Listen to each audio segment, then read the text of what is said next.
আপনার ব্রেন সার্জারির সময় আপনার খুলি খুলে রাখা হলো এবং ঠিক সেই মুহূর্তে আপনাকে বলা হলো, নাও ভাই গিটার বাজাও। পাগলামি শোনায়, তাই না? কিন্তু বাস্তবে ঠিক এইভাবেই অ্যাওয়ার্ক ব্রেন সার্জারিতে কাজ করা হয়, যেখানে রোগীকে পুরোপুরি অজ্ঞান করা হয় না, বরং তাকে জাগ্রত অবস্থায় রাখা হয়। তাকে বলা হয়, তুমি কিছু বাজাও, কিছু বলো, ভায়োলিন অথবা গিটার বা একটু সহজ সুর বাজাও। কিন্তু এটা কেন করা হয় জানেন?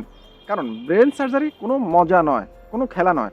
একটুখানি ভুল হলেই কারো পুরো জীবন বদলে যেতে পারে তার ভবিষ্যৎ জীবন। রোগী যখন গিটার বা ভায়োলিন বাজায় তখন ডাক্তাররা মনিটর করেন রোগীর আঙ্গুল, হাত ঠিকঠাক মতো কাজ করছে কিনা, আঙ্গুল ঠিকঠাক মতো নড়ছে কিনা।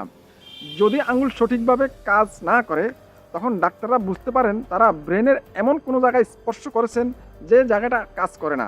হঠাৎ নোট ভুলে যায়, হাত কাজ করা বন্ধ করে দেয় বা আঙুল নাড়া বন্ধ হয়ে যায়, ডাক্তাররা সাথে সাথেই বুঝতে পারেন মস্তিষ্কের কোনো অংশে তারা স্পর্শ করেছেন এবং যে কোনো স্থানে সমস্যা হচ্ছে।